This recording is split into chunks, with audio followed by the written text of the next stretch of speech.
O iluminismo. Bom dia. Então, nesses slides agora, vocês vão encontrar um resumo sobre esse importante movimento intelectual que mudou a forma de pensar de uma época. Então, o iluminismo, ou também denominado de século das luzes, né? Ele foi uma maneira de pensar, é claro que a serviço da burguesia, para mudar a forma de pensamento, a forma que eram os governos, a economia. Então, era um movimento bem feito por intelectuais, é claro.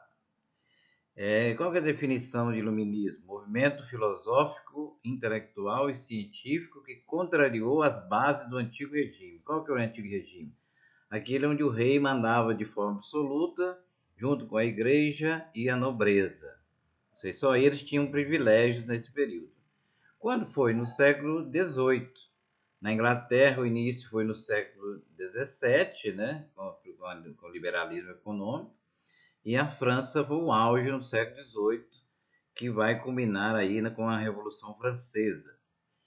O iluminismo representou basicamente a forma da burguesia interpretar o mundo. Quem que era a burguesia? Aquela camada social que enriqueceu com o comércio ainda na época da transição da Idade Média para a Idade Moderna, e que depois vai acumular capital comercial, vai fazer as manufaturas, que eram as grandes fábricas feitas à mão, produtos feitos à mão, utilizando vários segmentos de divisão do trabalho, e depois, com a Revolução Industrial, vai culminar com o aumento da riqueza mais ainda dessa burguesia. Então, eles desejavam mudar a forma de pensamento da época.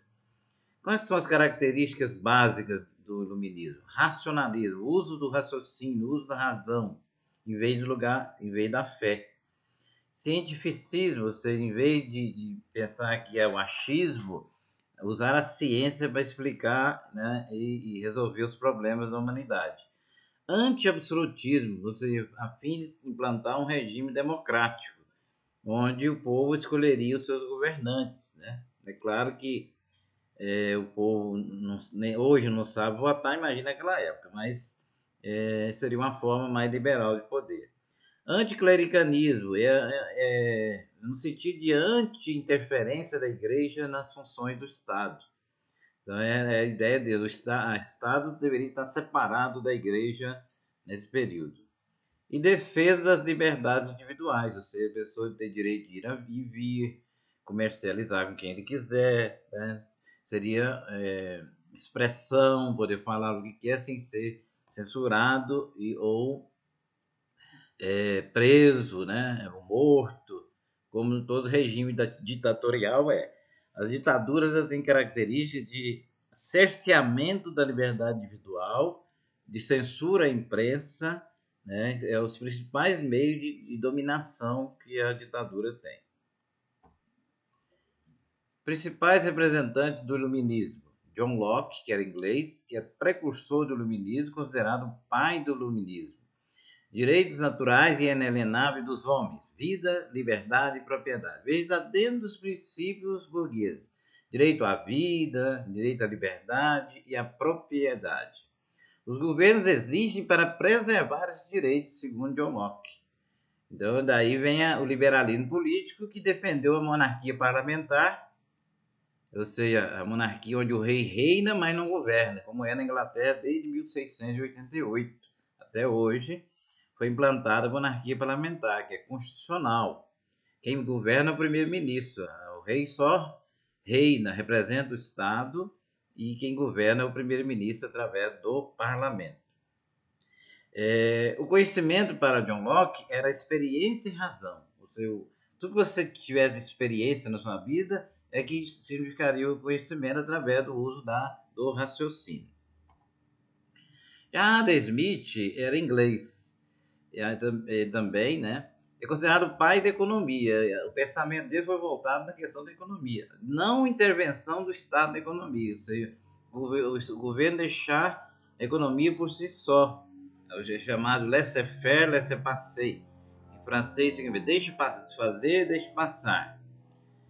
Livre concorrência, lei da oferta e da procura, divisão do trabalho. Para ele, riqueza era sinônimo de trabalho. Quanto mais se trabalhasse, mais rico seria um país. Era a favor do liberalismo econômico, rompendo com o mercantilismo, que foi a prática utilizada aí durante quase toda a Idade Moderna pelos reis absolutistas. Na França você vai ter a fisiocracia.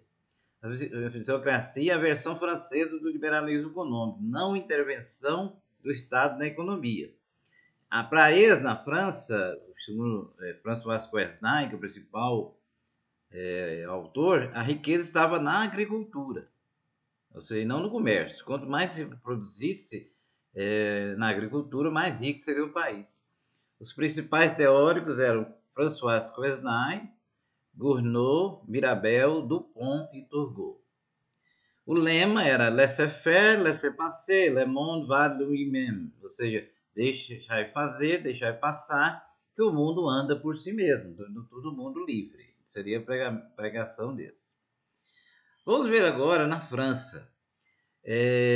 Na França nós tivemos alguns pensadores, mas os principais deles não vamos ver aqui agora. Montesquieu, né? Lê-se Montesquieu, não Montesquieu. Montesquieu, na França, ele foi o primeiro que falou da divisão de poderes: executivo, legislativo e judiciário. Quando se tem três poderes harmônicos e interdependentes, né, são dependentes que se autorregulam, você consegue ter uma democracia, porque o executivo é encarregado de governar, o legislativo de fazer as leis e vigiar o executivo, o judiciário de aplicar a lei. Ou seja, não pode, por exemplo, como fizeram manifestação aí pedindo o fim do fechamento do Congresso, fechamento do Judiciário, né? Isso aí não existe numa democracia. Se fechar, vira ditadura. E ditadura a gente está vendo que não funciona. Harmonia e autonomia entre os poderes. Né? São harmônicos, mas são autônomos. Não é o executivo não manda no judiciário, nem manda no legislativo e vice-versa. Submissão de todos perante a lei. Era o principal pensamento de Montesquieu, né, lá da França. Outro pensador famoso é Voltaire, na França também. Não é Voltaire, não. É Voltaire.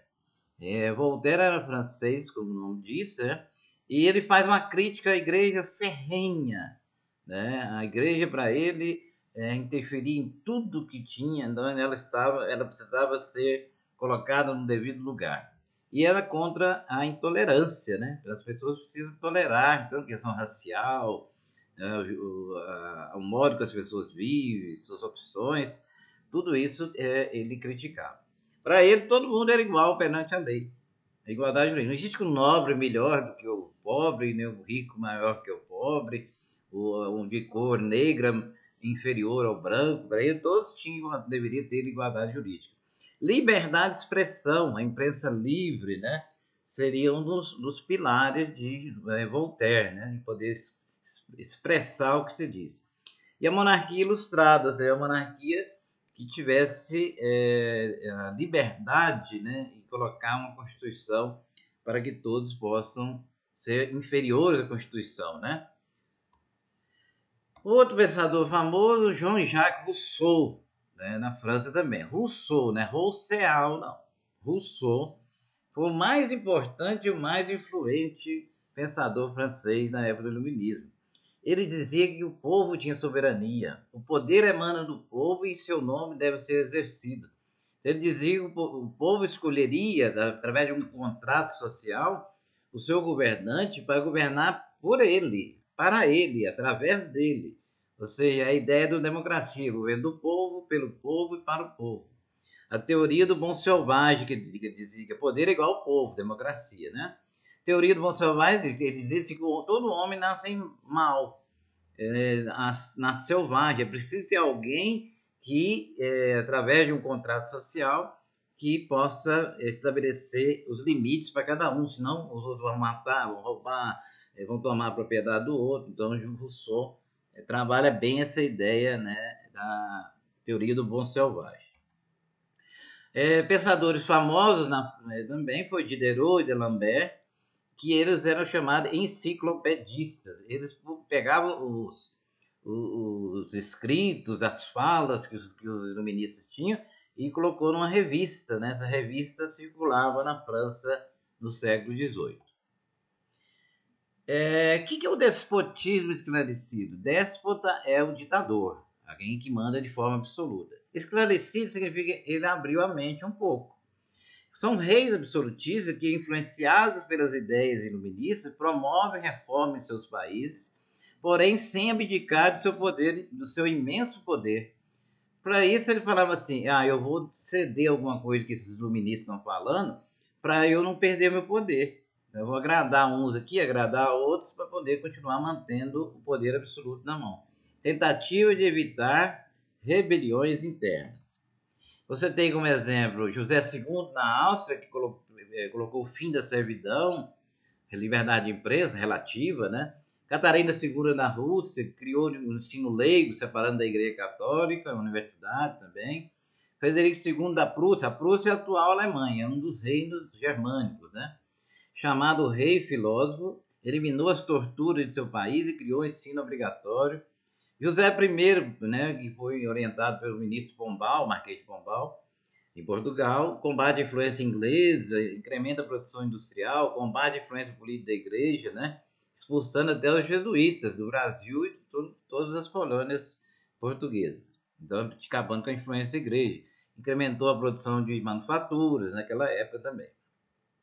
Carlos III da Espanha, orientado pelo ministro Aranda, reduziu a tortura e a influência da Inquisição nos países e expulsou também os jesuítas. Então, esses reis eles foram espertos, né? Para não perder o poder absoluto, fizeram algumas reformas para agradar o povo. A importância desse movimento influenciou uma série de movimentos na Europa e fora dela que abalaram definitivamente o antigo regime ao longo do século XVIII e XIX. Independência dos Estados Unidos, Revolução Francesa, que nós vamos explicar, né, na próxima aula. Muito obrigado.